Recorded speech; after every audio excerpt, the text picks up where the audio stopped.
Peace. Welcome, family. Thank you for tapping into another episode of Sins of the Father. I'm your host, Ani I Am. And I just wanted to just kind of, just keep you updated on my progress, keep you updated on how things are, kind of moving. I had a conversation with a brother the other day. I was actually on his podcast, and we were discussing marriage and how people in business have trouble navigating between the business and their marriage, whether they're not giving enough time to the wife or the husband, and maybe giving more time to the business, and vice versa, right? And while discussing that, it kind of led to, organically, it led to how some of our past traumas play a role in that, if that makes sense, right? So what we realize is that, even in how we delegate priority to certain things may have some roots in how things were delegated around us. So now, let's just say hypothetically, if our mother or father was a business person and they pushed you aside in order to do their business, right? And did not give you the attention and the love that you deserved, what was your resentment? How does your resentment play out in your next relationship? Or when you, not only just your relationship, because that's important, right? So you can be in any relationship, but now how does it play out when if you decide to go into business? Or maybe does it make you say, I don't never want to be in business because of the way I felt being around somebody being in business? Does it make you, when you, let's just say as a woman, you tap in and you have a man who's a business person, and immediately triggers start to happen when you see that man spending a certain amount of time with his business and not paying attention to you. You don't know how or why you're unable to navigate that. You're trying to figure out how to accept a feeling of being second or in second position, and maybe not knowing how to communicate that stops you from being able to have a healthy relationship with this person that may actually adore you, may actually love the hell out of you, right? But you can't function in that. So, and vice versa with a man. A man, the same exact thing, right? So a man has a mom who's always going off to work. He's a latchkey kid as a kid. How does that affect him? What are some of the traumas that stay with him throughout his young adulthood to adulthood? So we're going to show you how it just goes down the line generationally wise, right? Which is the scary part and the part of an awakening, where we're awakening ourselves to this possible trauma that's out there, that's affecting our lives. So let's just say this man, myself, let's use me as an example, right? We'll say my mother was, a hardworking woman, and she was a single mom. She had a responsibility to take care of her children, right? And that responsibility sometimes took her out of the home for extended periods of time. I'm not talking about days on end. I'm just talking about, 7 in the morning till 8 o'clock at night. So here it is, a young man, young boy, because at that point, I don't want to call myself a young man. I want to call myself a young boy, 12, 11, to take care of himself till 8 o'clock at night. That may have been the catalyst for me to say, I will never be comfortable in a job where it requires me to be away from my children. But here's the delusion.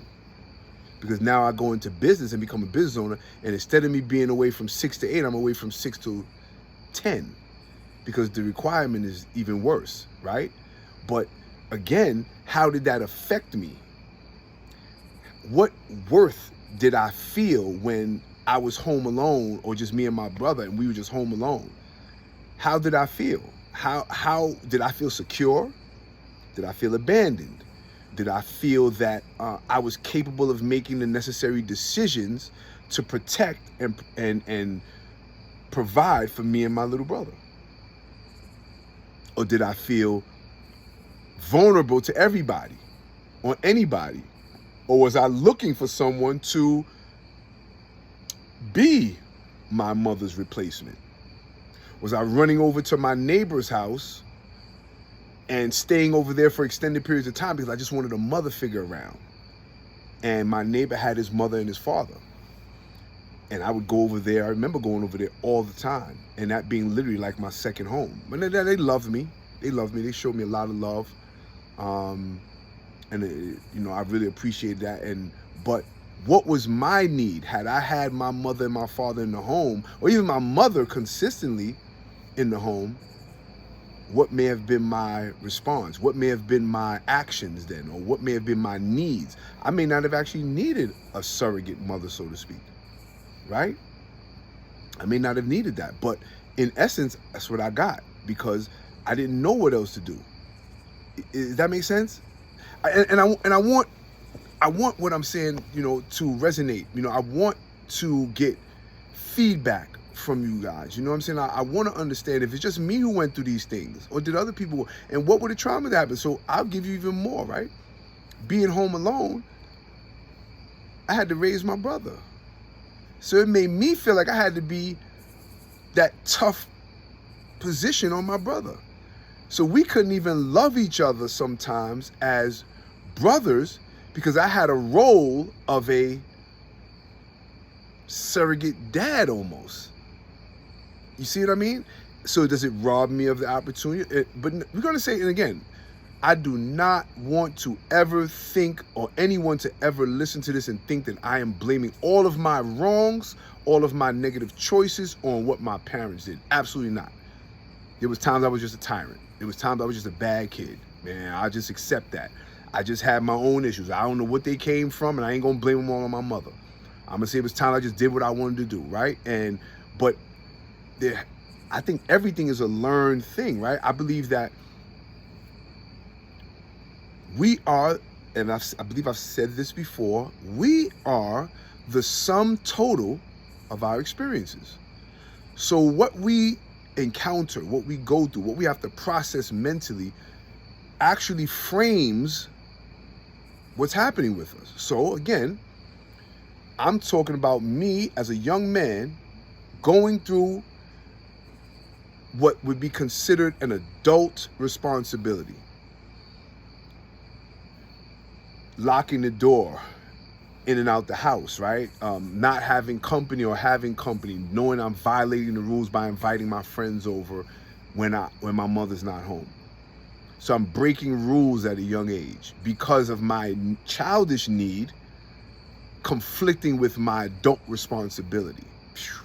My childish needs conflicting with my adult responsibilities. How do I process that as a teenager, right? I'm moving along the timeline, right? I have an adverse relationship with authority.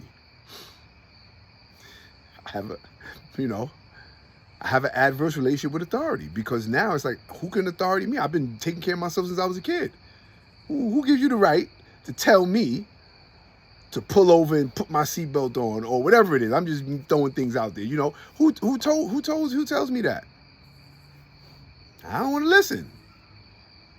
I've been doing this my own way for so long. I don't want to listen to you. I don't want to. I just don't want to. That can't be healthy. That can't be healthy, family. That can't be healthy. But then how does it play off? Going back to the conversation I had with the brother, how does that play off with my first girlfriend? You can't tell me nothing. I ain't listening to you.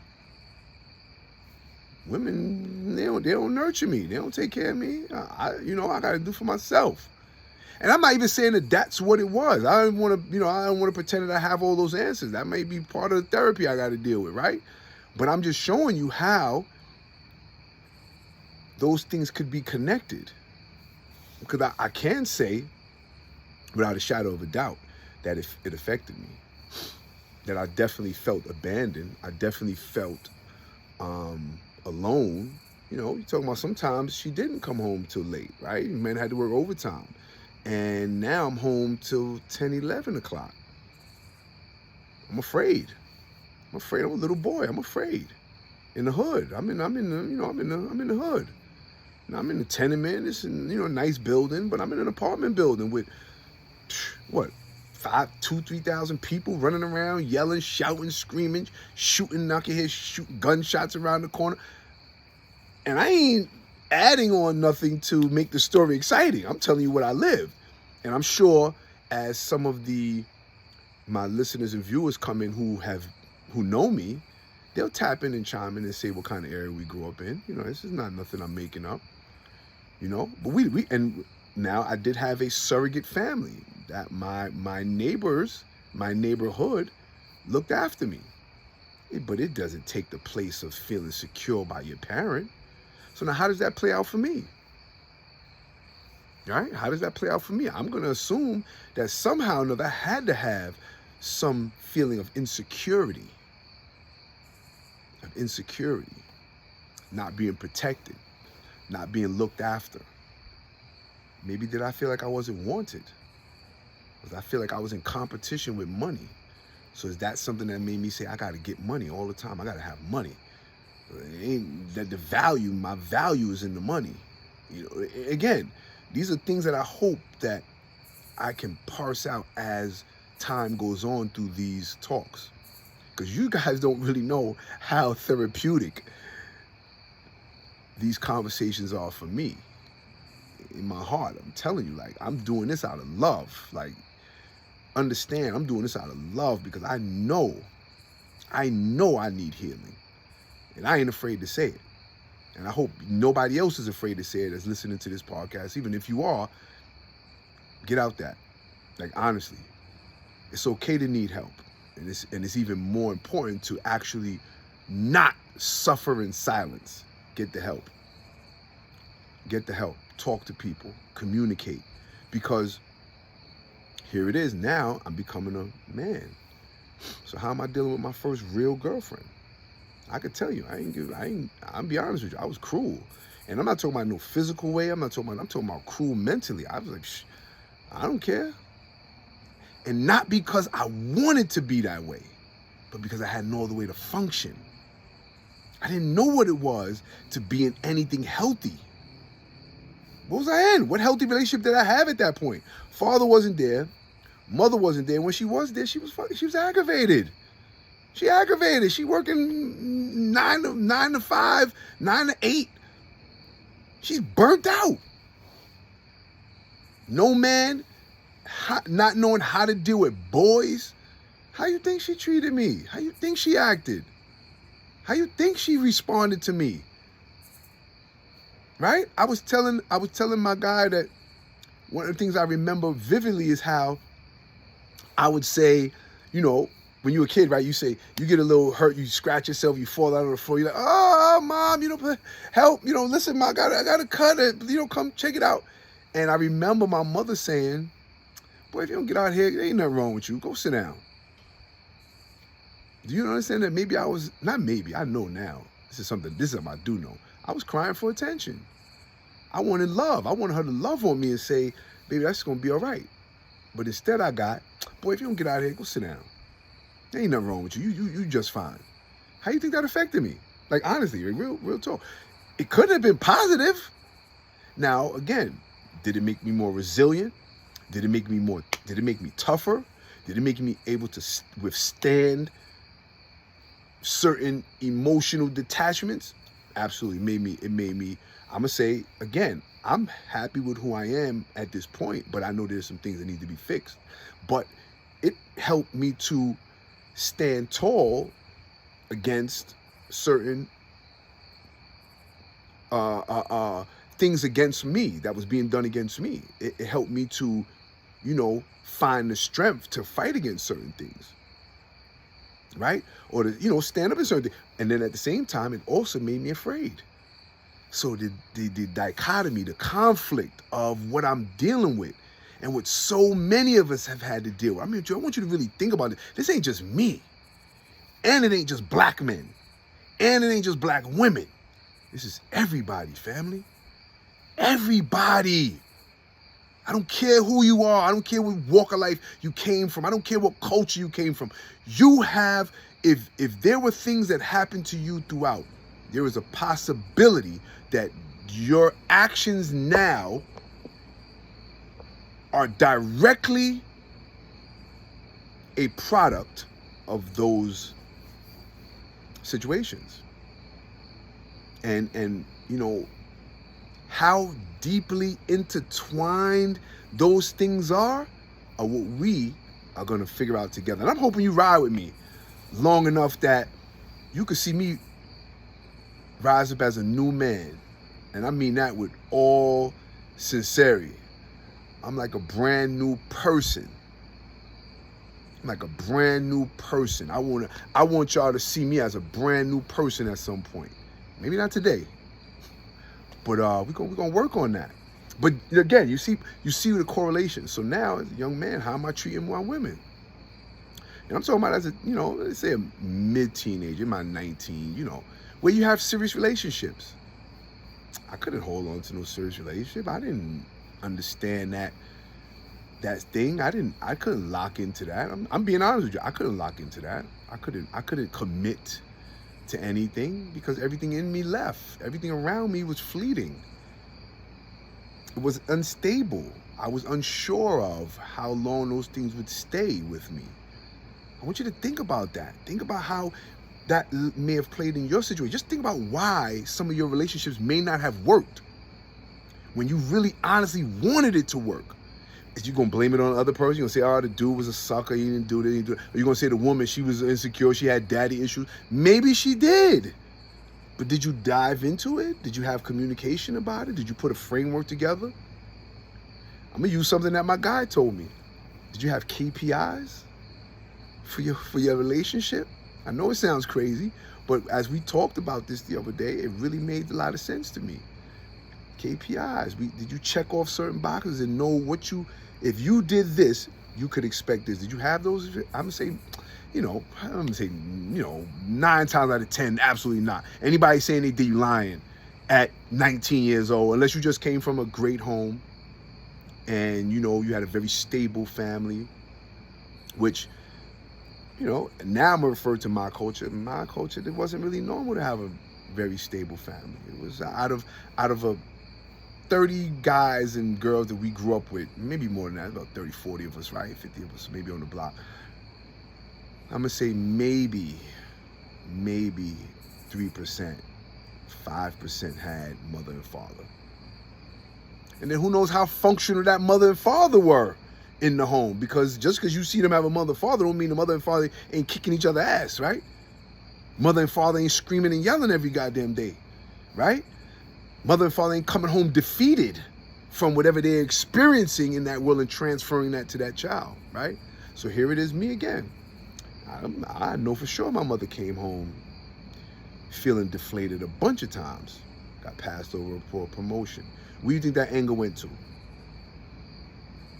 What you think about? Where do you think that anger went to? You think it went to somebody else? You think it went to somebody? Nah, it went to me, the oldest son. It went to me. It went to me. And how do I deal with it? I ain't wanted. I ain't wanted. I'm missing something. Something is wrong with me, maybe. Something is wrong with me. What is it that I'm a young little boy? I just want love. I just want somebody to hug me. I want somebody to check on my boo-boo. You know what I mean? I want somebody. And the funny thing is, I was telling that story, I was really hurt. I really hurt myself when I said, Mom, I'm hurt. Now, I might not have, I might exaggerate it a little bit. You know how it goes. But I was really hurt. Like, I really did hurt myself. And the funny thing is, why do I remember that shit?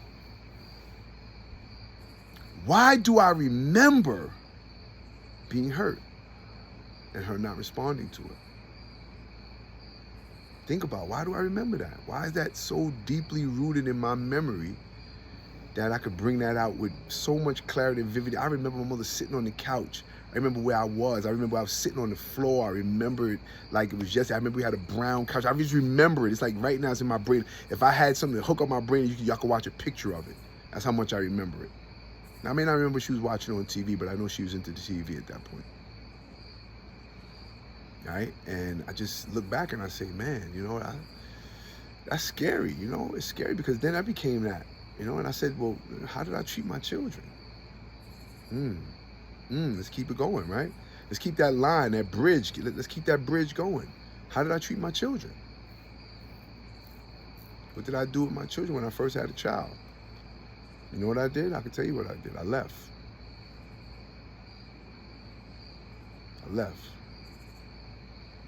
Yeah. I can say that. At this point, I left. And I say, you know what I left for? Money. I left for money. Yeah. So I just want to show you how, as I'm talking it through to you, I'm reliving this. So please, pardon my emotion. Pardon my, my contemplation time that I have to process what I'm talking about because, I left. I left for money. This is like, I'm aware, I'm becoming aware of this in real time with you guys. I just want you to know that. Like, this is like, I'm in therapy. I love y'all. I thank y'all. I thank y'all for being here. I thank the Most High for providing me with the courage and the opportunity to discuss this, man, because I'm gonna make sure that I make enough impact that somebody gets saved from this. Somebody does not go through what I went through. Some child comes out healthy and never experiences this level of dysfunction. And then maybe one day I could be at peace, right? I could find peace and love and happiness deep in my heart that I could share with others freely. At some point I'm gonna have grandchildren, God willing, right? I'm gonna have great grandchildren, God willing.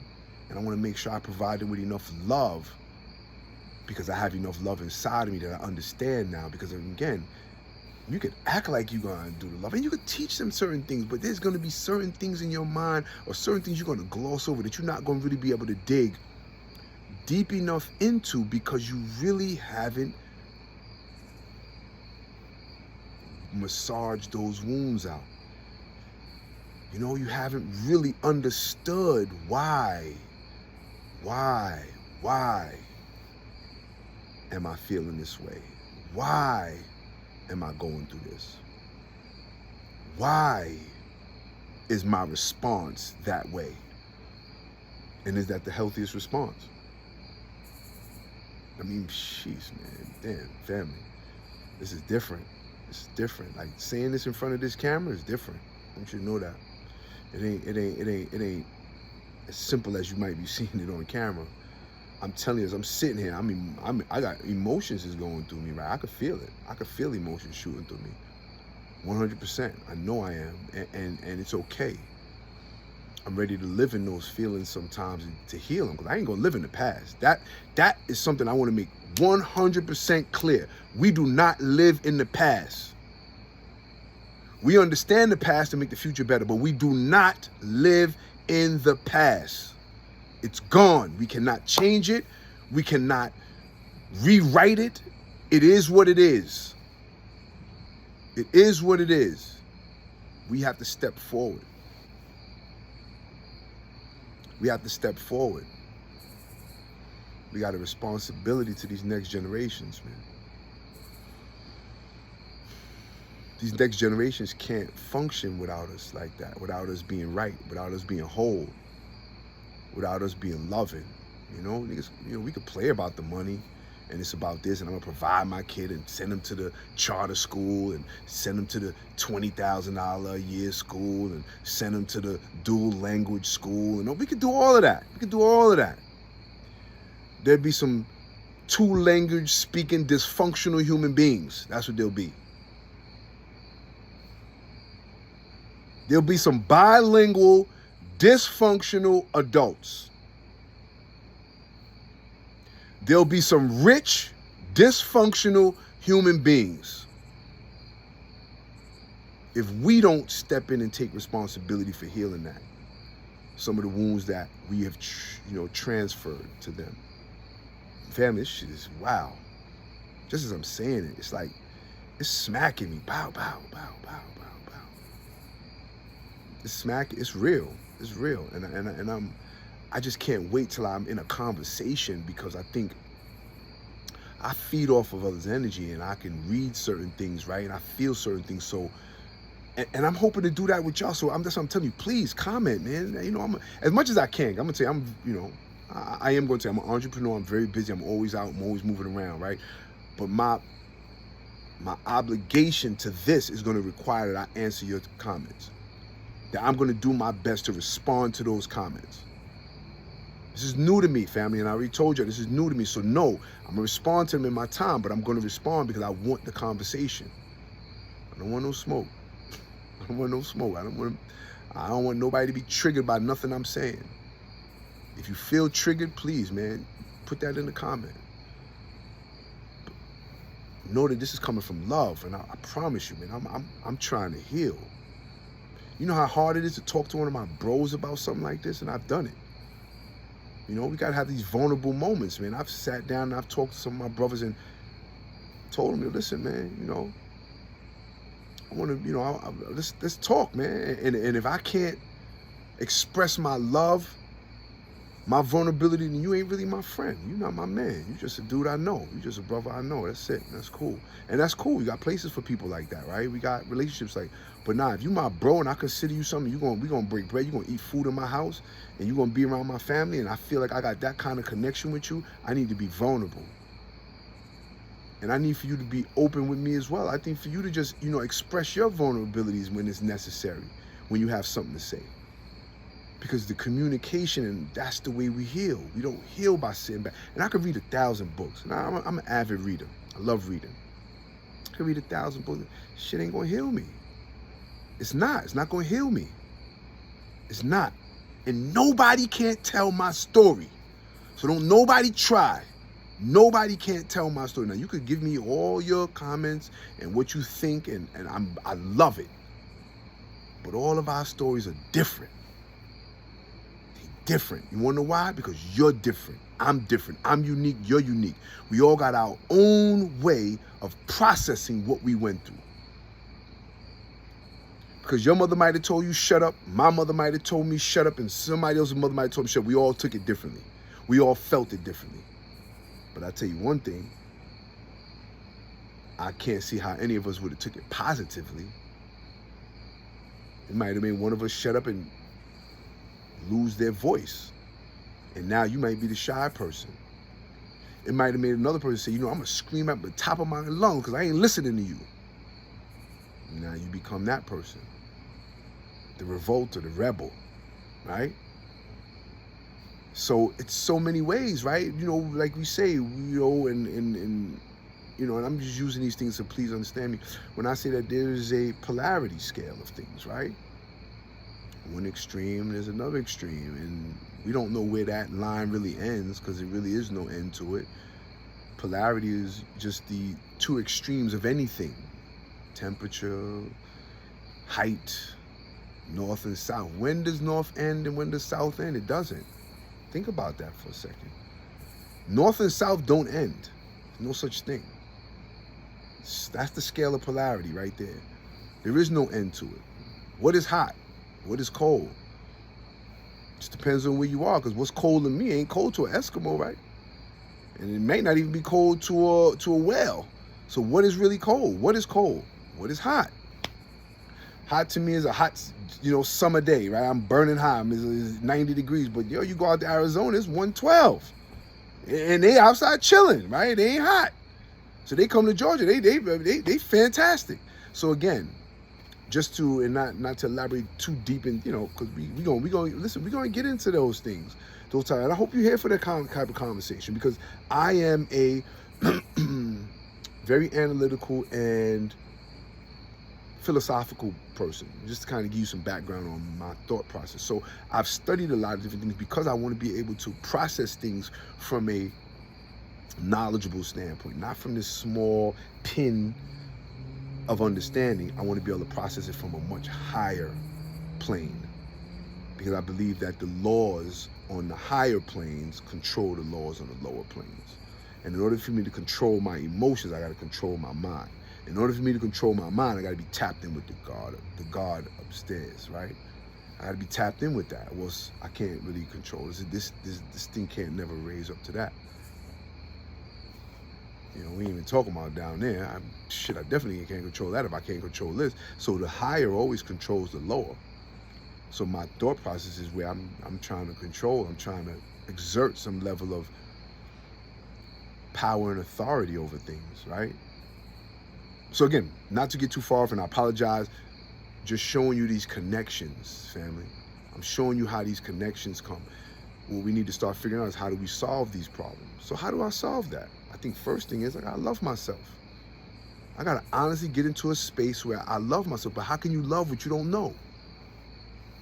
How can you love what you don't know? So if you don't know who you are, how could you love it? You loving a false deity. You loving a false entity. You dig what I'm saying? You are loving a false entity. Because all of us in the know that this ain't real. This ain't real. It's got to go. It's got to go at some point. It's going to deteriorate. It gets replenished every 8 to 10 years anyway off the food you eat. So you ain't even got the same skin you had 10 years ago. You ain't even got the same organs you had 10 years. Them just brand, they new. And you might hold on to certain parts of it. You know, certain things are still in there that's jacked up. That intestine that you've been beating up for the last that intestine you've been beating up for the last 20, 30, 40, 50, 60 years, that's probably still with you. You know, you still holding on to them ailments, but but seriously, family, please forgive me. I want to have fun because I don't want this to be this ain't gonna be no gloom and doom, man. We ain't doing that. I tell you, we are not living in the past. We're gonna breeze through it, we're gonna touch on it, like reading the history book, through the pages, and we on to the next one. And we're gonna keep moving, because we're gonna understand that history and understand its role in how we moving forward. It makes sense? Please, and tap in, like I said. And I'm gonna keep saying that, because I want y'all to tap in, like, subscribe to Sins of the Father _. It's gonna be on YouTube, TikTok, Instagram, whatever it is. And I'm doing this because I'm telling you, I was charged with making an impact. I swear on everything I love, man.